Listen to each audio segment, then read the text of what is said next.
कक्षा 10वीं और 12वीं के सभी स्टूडेंट्स को मेरा नमस्कार। मैं आपका मित्र अशोक नरवर। आज आपको गद्य की विधाओं का विकास क्रम यह मैं पढ़ के बताऊंगा। मुझे भी पता है कि किताब से तो हर कोई पढ़ लेगा, लेकिन क्या करें, आजकल के जो भागा दौड़ वाले जीवन में कम समय है, समय अभाव के कारण पढ़ने का मौका नहीं मिलता, पढ़ने में आलस आता है। इसलिए मैंने सोचा क्यों ना मैं ही पढ़ के बता दूं, ताकि आप वीडियो देखकर सुनकर इस बात को जान सकें, इससे कुछ सीख सकें।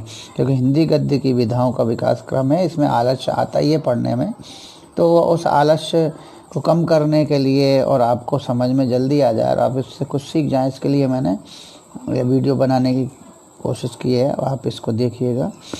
सबसे पहले लिखा है, मनुष्य को प्रकृति ने एक अद्भुत क्षमता प्रदान की है, अभिव्यक्ति की क्षमता।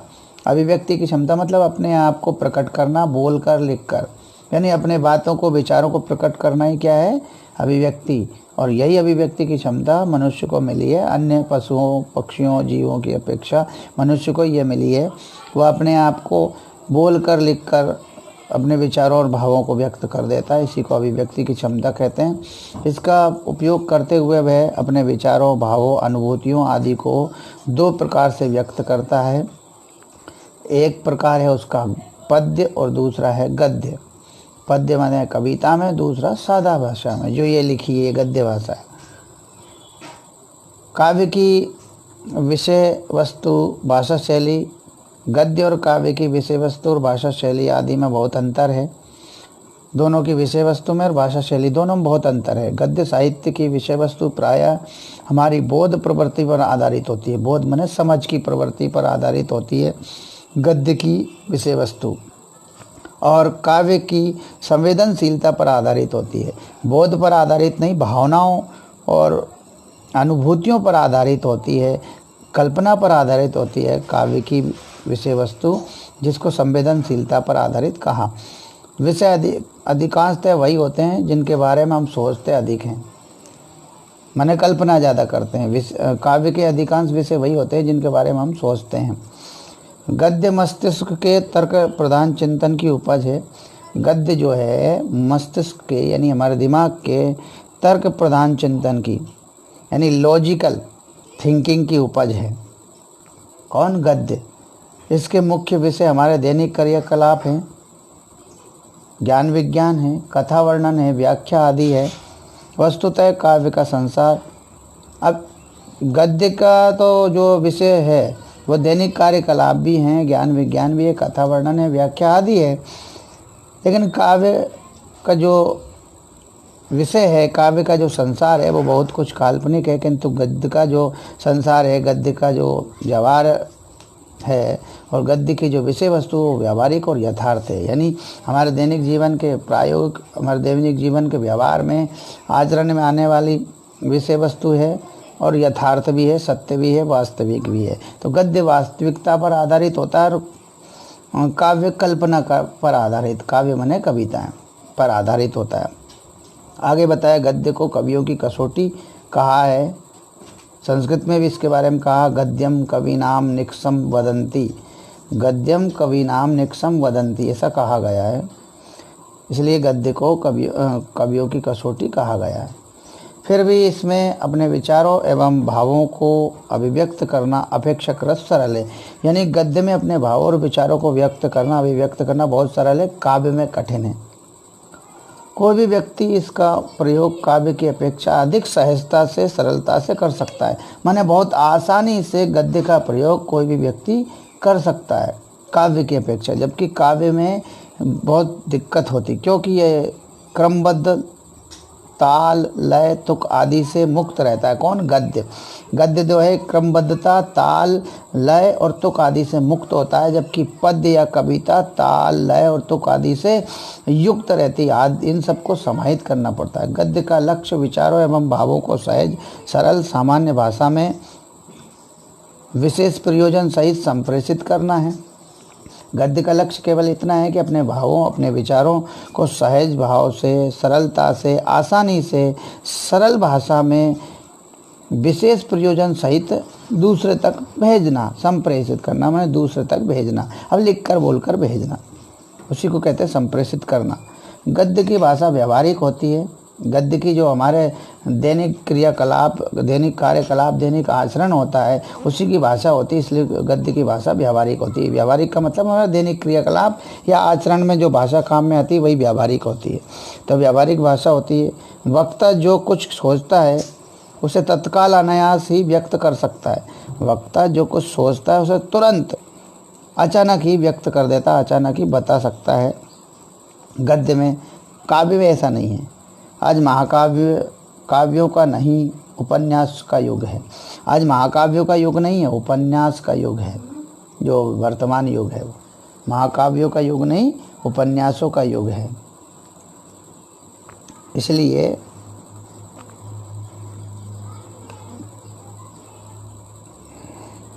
वर्तमान में हमारा साहित्य अधिकांशतः गद्य में ही लिखा जा रहा है।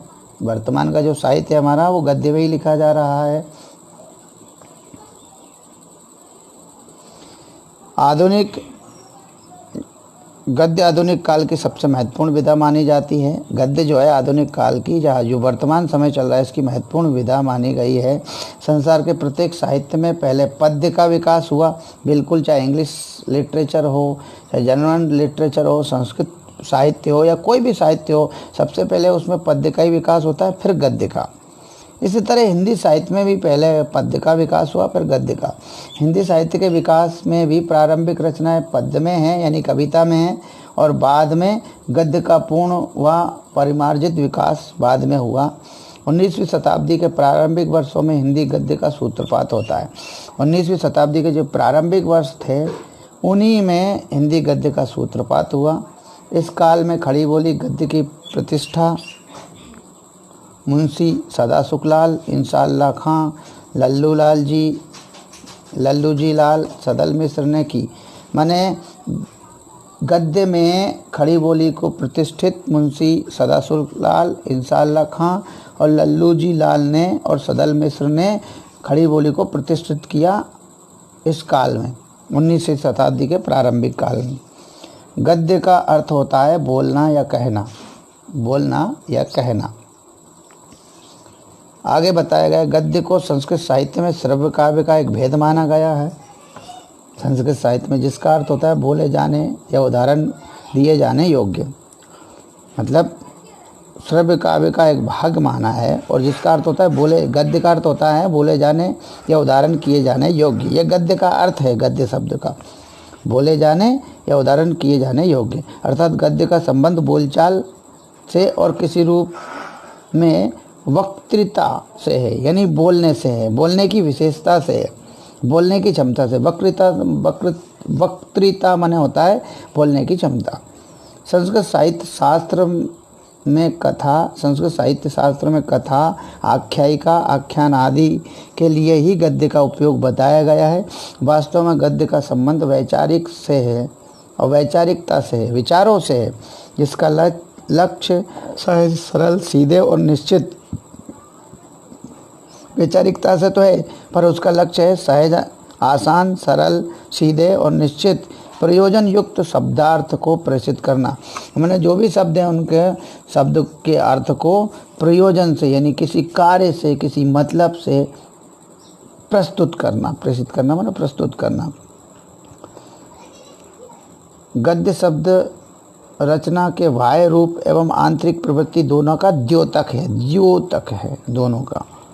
अब आगे बताया गया, देखिए। प्रारंभ में गद्य मुख्यतः बोध, व्याख्या, तर्क, वर्णन और कथा के क्षेत्र में सीमित रहा। प्रारंभ में गद्य जो है बोध, व्याख्या, तर्क, वर्णन और कथा के क्षेत्र तक ही सीमित रहा, किंतु आज दो व्यक्तियों के बीच साधारण बातचीत से लेकर शास्त्र, इतिहास, विज्ञान, विविध विषयों की अभिव्यक्ति तक उसका विस्तार हो चुका है। आज गद्य अनेक विधाओं में विद्यमान है। हिंदी गद्य साहित्य अत्यंत समृद्ध है। इसकी प्रमुख विधाएं निम्नानुसार हैं। क्या क्या हैं? प्रमुख विधाएं निम्नानुसार है, वो विधाएं देखिए।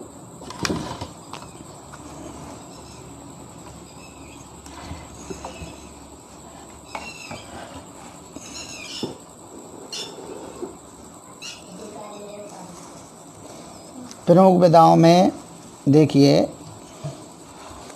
नाटक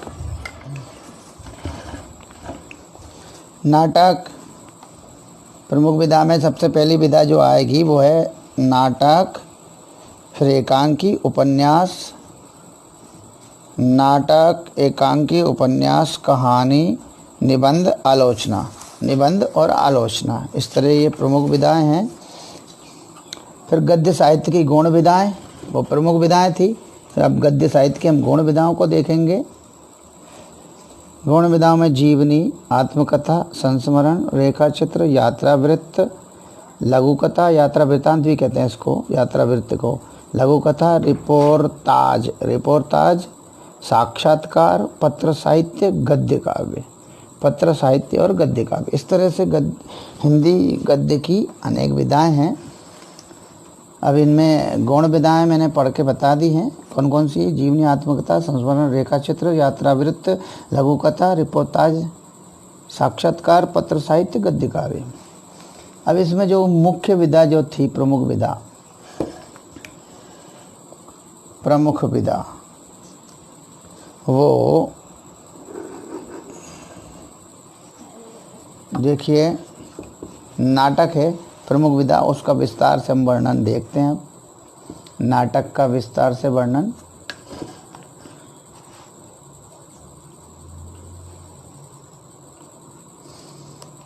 नाटक दृश्य काव्य के अंतर्गत आता है।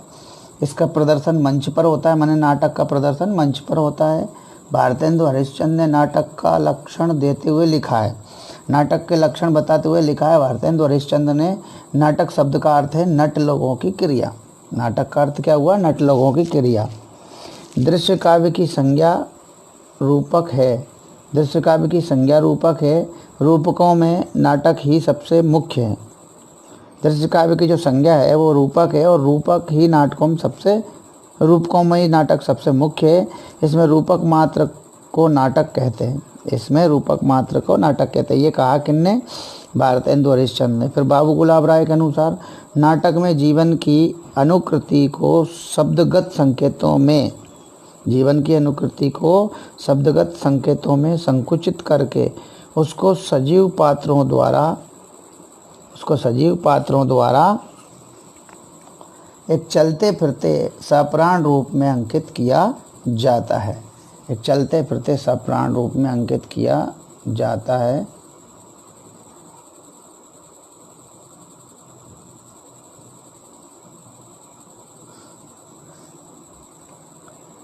आगे, नाटक में फैले हुए जीवन व्यापार को ऐसी व्यवस्था के साथ रखते हैं कि अधिक से अधिक प्रभाव उत्पन्न हो सके। नाटक का प्रमुख उपादान उसकी रंगमंचीयता है। हिंदी साहित्य में नाटकों का विकास वास्तव में आधुनिक काल में भारतेंदु युग से हुआ। कब से हुआ? भारतेंदु युग से। हिंदी साहित्य में नाटकों का विकास वास्तव में कब से हुआ? भारतेंदु युग से हुआ नाटकों का विकास।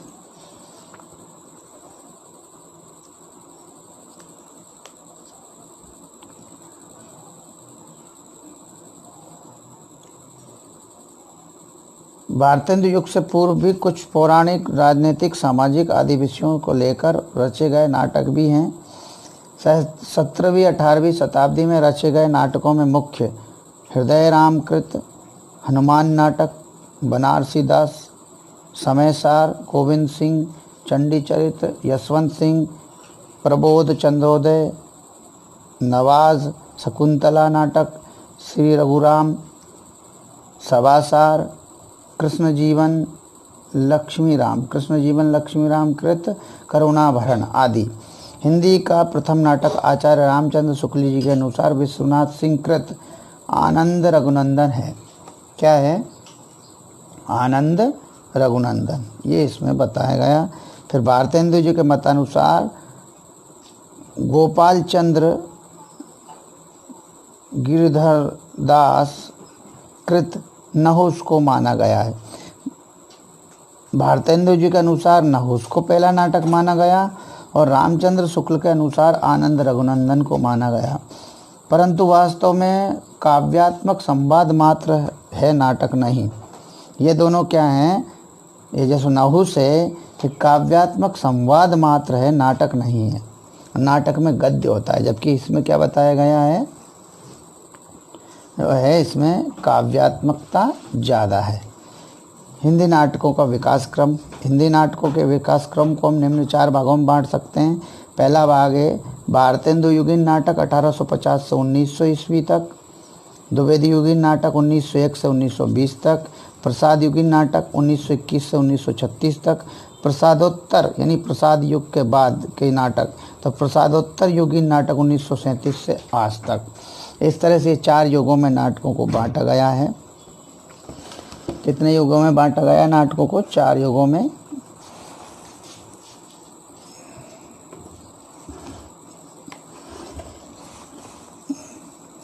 अब इसमें बाकी का विवरण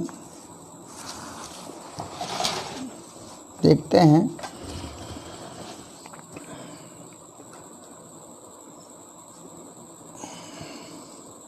आगे विस्तार जो बताया गया नाटक के बारे में, भारतेंदु युगीन नाटक के बारे में जो विस्तार से बताया गया वो देखिए।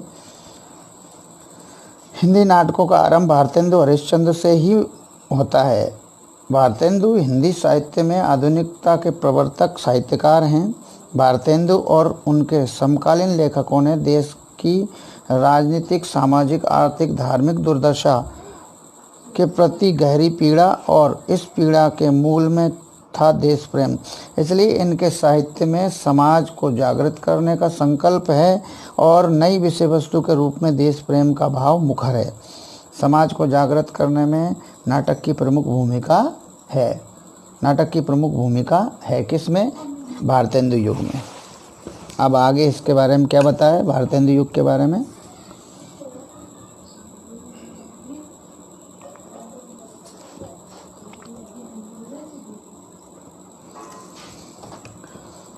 निराशा से आशा की ओर ले जाने का कार्य भारतेंदु जी ने नाटकों के माध्यम से किया।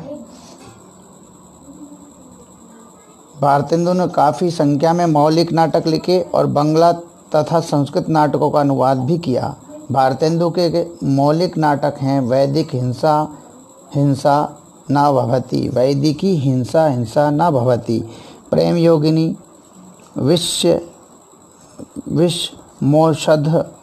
विश्वमोषधम इत्यादि। इन नाटकों में देश की दुर्दशा, विषमता, विसंगति के वर्णन के साथ ही सत्ता की विवेकहीनता के रूप में भी अभिव्यक्ति की गई है। सत्ता की विवेकहीनता के रूप की अभिव्यक्ति की गई है। भारतेंदु द्वारा मुख्य अनुदित नाटक हैं विद्या सुंदर, कर्पूर मंजरी, मुद्रा राक्षस, पाखंड विडंबन आदि। भारतेंदु युग के अन्य नाटककारों में लाला श्रीनिवास दास ने रणधीर प्रेम मोहिनी,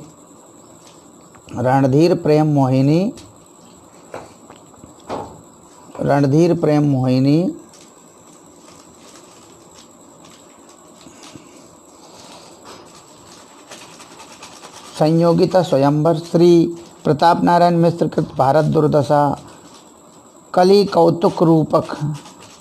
कौतुक रूपक लिखे। मिश्र जी का नाटक भारत दुर्दशा प्रतीकात्मक है, जिसमें भारत, कलियुग, आलस्य आदि पात्र हैं। राधाचरण गोस्वामी का बूढ़े मुँह मुहासे, बालकृष्ण भट्ट का जैसा काम वैसा परिणाम इत्यादि महत्वपूर्ण कृतियाँ हैं भारतेंदु युग की। भारतेंदु युग की। अब आगे भारतेंदु काल में रचित नाटकों में विविध विषय एवं प्रवृत्ति भेद के नाटक रचे गए। भारतेंदु काल में रचित नाटकों में विविध विषय एवं प्रवृत्ति भेद के नाटक रचे गए, जिनमें प्रमुख धाराएं हैं पौराणिक, ऐतिहासिक, समस्या प्रधान, प्रेम प्रधान, राष्ट्रीय प्रहसन और प्रतीकवादी। इस प्रकार हम देखते हैं कि भारतेंदु युग में नाटक विधा का पुनर्प्रचलन अपने समूचे युग की अभिव्यक्ति के साथ हुआ, जैसे मौलिक नाटकों के साथ अनुदित नाटकों ने समृद्ध किया। अब अगला युग आता है इसका द्विवेदी युग। नाटकों का कौन सा युग?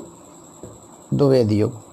तो ये द्विवेदी युग को मैं अगले वीडियो में प्रस्तुत करूँगा, क्योंकि वीडियो बड़ा हो जाएगा, इसलिए अब मैं यहीं रोकता हूँ।